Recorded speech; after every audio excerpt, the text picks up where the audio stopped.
Why do we have so many excuses and fears about sharing our faith, and how do we overcome that in this brand new year? Coming up next.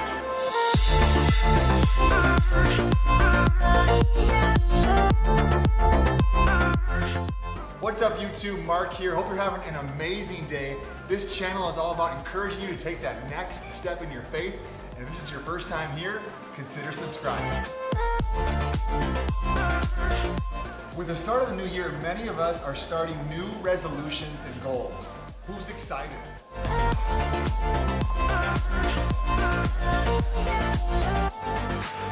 But did you know that only 8% will keep their New Year's resolutions? That means 92% of us are not going to make it.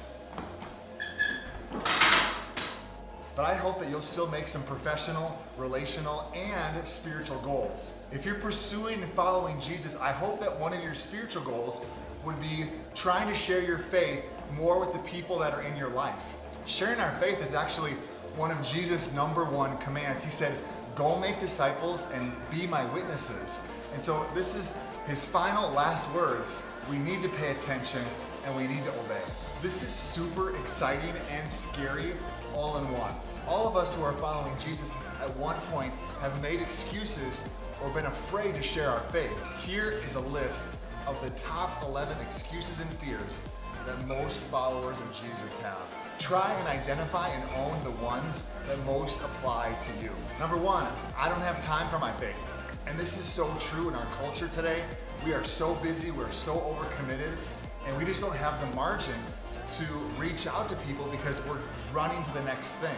Number 2, I don't know how to start a spiritual conversation. Hey, stick around on my channel and we'll be going through some really practical ways that you can start those spiritual conversations in your relationships. Number 3, I'm waiting for the perfect time. Guess what? There's never a perfect time. Sometimes God will lob up a nice easy pitch and have us take it and start that spiritual conversation or start talking about your faith story. Most of the time though, you just gotta go for it. Number 4, I'm not a good speaker. You don't have to be good, you just have to be willing to let God use you in those situations. Number 5, I'm not an outgoing person. Jesus didn't say, hey, all you extroverts, go make disciples. Hey, all you introverts, stay at home. This is for all of us. This is for everyone, regardless of your personality. He's calling all of us to share our faith. Number 6, I want to speak with my life, not my words. Eventually, you are going to need to open up your mouth and talk about your faith. Number 7, I feel like a bad example for sharing my faith. Hey man, nobody is perfect. Get right with God, confess your sin, and move forward. 8, I have a boring testimony. Yo, nobody has a boring testimony. If you know Jesus personally, there was one moment in your life where you confessed your sin and believed in the resurrection, and in that moment you went from death to life, from darkness to light, and man, that is a powerful testimony. Don't ever say you have a boring testimony, because you don't. Number 9, it's my pastor's job to share the gospel. No. God is calling all of us to be his witnesses. Number 10, I won't be able to answer their questions. You know what? That might be right. But that's okay. If you can't answer their question, then just say, hey, I'll get back to you. And number 11, I'm scared of getting rejected. Talk to the hand. Rejection is probably the most common one, and we do have to practice that discipline of pushing through that fear, pushing through those excuses. It's more important to obey Jesus than to not say anything because of what some other person might think of you or say about you. There was a guy on YouTube who was trying to overcome his fear of rejection, and so he started to walk up to people and ask them for $100. So he'd walk up and say, hey, can I have $100? And they would say, no. And he'd go, oh. And then the next person on the street, hey, can I have $100?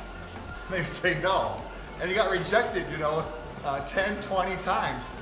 It really helped him overcome that fear of rejection, to not take it so personally.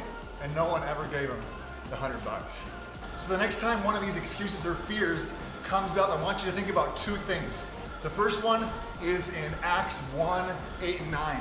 Jesus says, you will receive power when the Holy Spirit comes on you, and you will be my witnesses. So you're going to receive power. So you're going to be given power to do the very thing that Jesus is calling you to do. So the first one is power. The second thing in Matthew 28, 18 through 20, Jesus says to go make disciples, be baptized, and teach everyone to obey everything he's commanded. But then in that last verse, he says, surely I will be with you always, even to the end of the age. Now this is incredible because he's promising his presence.